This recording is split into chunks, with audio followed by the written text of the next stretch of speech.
Hello மக்களே, வணக்கம். Brother, sister, கம்மாண்டா தெரியுமா?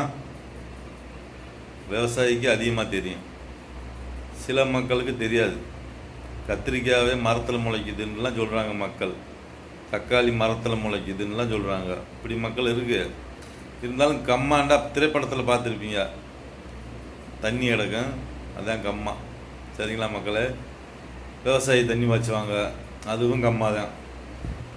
மதுரை டு தேனி நடுவில் உசிலம்பட்டி, செக்கார் நோனி இருக்குது, ஆண்டிவட்டி இருக்குது. அதில் உசிலம்பட்டி இருக்குல்ல, அந்த உசிலம்பட்டிக்குள்ள ஒரு கம்மா இருக்குது. சரிங்களா மக்களே? அந்த கம்மாவை அழிக்கிறதுக்கு ஒரு கூட்டம் அலையுது. சரிங்களா? அது யாராக வேண்டாலும் இருந்தாலும் சரி, சரிங்களா? அது கடவுளாக இருந்தாலும் சரி, ஆனால் கம்மா அழியக்கூடாது சார்.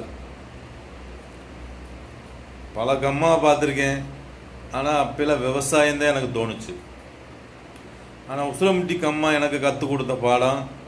ஆனால் கம்மா பொதுமக்களுக்கும் தேவை.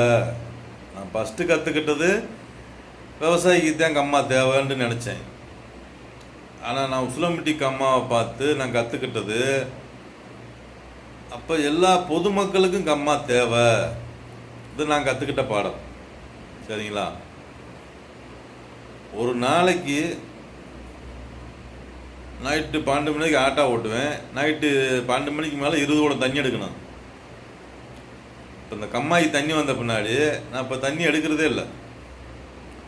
அப்போ நைட்டில் 2 மணி நேரம் உழைப்பு எனக்கு குறைஞ்சிருக்கு. எனக்கு வீட்டில் போரில் தண்ணி இருக்குது. கம்மா தானே கொடுத்துச்சு. அப்போ அந்த கம்மாவை அழிக்கணும்டா. இது என்ன சார் அர்த்தம்? 20 குடம் தண்ணி எடுத்து அப்புறம் தண்ணி பத்தாது. அப்புறம் 100 ரூபாய் தண்ணி வாங்கணும். துணி துவைக்கணும், வீடு கழுவணும், பாத்ரூம் போகணும், குளிக்கணும். அது 100 ரூபாய் தண்ணி வாங்கணும். மாதம் 3000 ரூபாய் தண்ணி வேறு வாங்கணும். அப்போ அந்த கம்மா ஒரு குடும்பத்துக்கு எவ்வளோ நன்மை செஞ்சுருக்கு. அதை ஏன் அழிக்கிறீங்க? பொதுமக்களாக இருந்தாலும் சரி, விவசாயம் இருந்தாலும் சரி, எந்த கம்மாவும் அழிய விடாதீங்க சார். சரிங்களா? பஸ் ஸ்டாண்டு வேணுமா? எங்கே வேணாலும் இப்படி பஸ் ஏறிக்கலாம். ஆனால் தண்ணி இல்லாமல் மக்கள் நம்ம தின்றதை பேண்டதை கழுவ முடியாது சார். 5 ரூபா கொடுத்து நம்ம ஏனிவி ஏறிக்கலாம், இல்லை காசு இல்லைன்னா நடந்து கூட போய் ஏறலாம் சார். ஆனால் தண்ணி இல்லைண்டா நம்ம மூஞ்சி கழுவ முடியாது சார். ஒரு சாப்பிட்டு கை கழுவ முடியாது சார். சாப்பிட்டு தட்டை கழுவ முடியாது சார்.